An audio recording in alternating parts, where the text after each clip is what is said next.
네, 신임 장관들이 참석한 국무회의에서 이 대통령이 다소 어색한 분위기를 풀어보려는 모습을 보였는데요. 영상 보고 오겠습니다.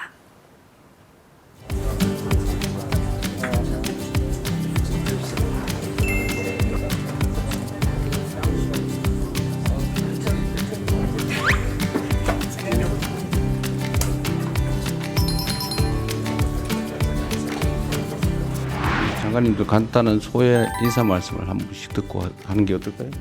사명감을 가지고 일을 하겠습니다. 진짜 대한민국 위대하게 만들도록 하겠습니다. 감사합니다.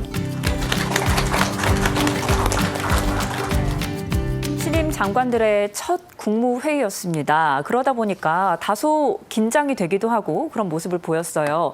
어떻게 보셨습니까? 네. 그래도 어떤 열심히 해보겠다라는 의지가 많이 느껴지는 시간이었고요. 네. 9명 신임 장관이 참석을 했는데 그 첫 참석인 만큼 이제 각 부처별로 국정 방향에 대한 그런 커다란 틀 또 소회를 밝히는 시간이었다고 정리를 할 수 있겠습니다. 먼저 경제 분야에서는 구윤철 경제부총리가 민생 경제 회복과 미국과의 관세 협상 등 대내외 과제 해결을 강조했고요. 산업부 김정관 장관은 실물 경제를 살려서 산업 강국으로 도약하겠다라는 의지를 다졌습니다. 외교부 조현 장관은 복잡한 국제 정세 속에서 국민의힘으로 위기를 극복하겠다라고 밝혔고요. 복지부 정은경 장관은 사회 안전망 강화, 또 의료 개혁을 핵심 과제로 꼽기도 했습니다. 노동부 김영훈 장관 같은 경우에는 땀의 가치를 존중하는 노동 정책을 통해서 사회 통합을 이루겠다라는 의지를 다졌고요. 과학기술정보통신부 배경훈 장관 같은 경우에는 AI 시대에 걸맞게 연구개발 혁신 또 기술 전략을 속도감 있게 추진하겠다. 그리고 환경부 김성환 장관은 기후 위기를 언급했습니다. 그 녹색 문명 전환을 위한 준비를 강조를 했고요. 전반적으로 이렇게 각 부처 장관들이 주요 현안에 대해서 실무 중심의 각오를 밝혔고 동시에 새 정부의 정책 방향과 그런 일관된 메시지를 함께 전달하는 자리가 됐다라고 요약할 수 있겠습니다.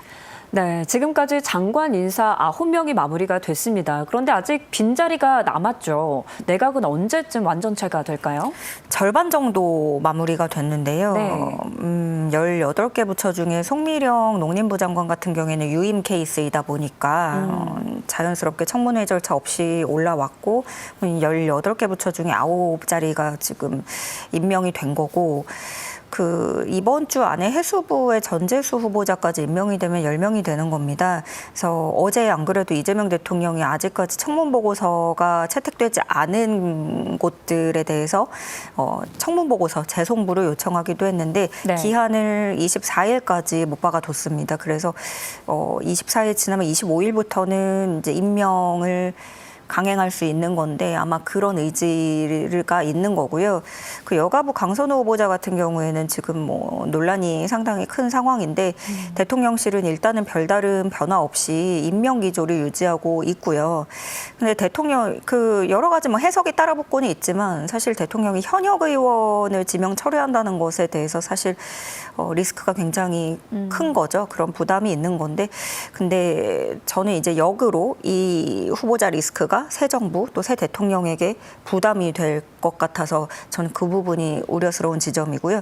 그리고 또 아직도 갈 길이 남아 있습니다. 국토부하고 문체부 장관 후보자는 그 지명 시점이 늦어서 아직 청문회가 남아 있거든요. 그래서 그리고 교육부 장관 후보자는 앞서 지명 철회가 됐기 때문에 공석인 거고요. 다시 또 이제 사람을 찾아야 되는데 빠르게 후임자를 지명하겠다는 게 대통령실 입장입니다. 그래서 결국에 모든 절차가 계획대로 진행이 된다면 8월 초중순쯤이면은 내각이 완성이 될 걸로 보이지만 지금 국회 상황이라든가 여야 협상 흐름에 따라서 좀 유동성이 있고요. 그리고 야당 같은 경우에는 이제 강선우 후보자 문제로 인해서 다른 후보자들까지 청문 채택 보고서를 좀 뭐 유예하겠다 아니면은 지켜보겠다 이렇게 예고를 한 상태예요. 네. 지금 정부로서는 사실 국정 동력을 그 초기의 기세로 그대로 이어가기 위해서라도 빠른 내각 구성이 시급한 상황이긴 합니다.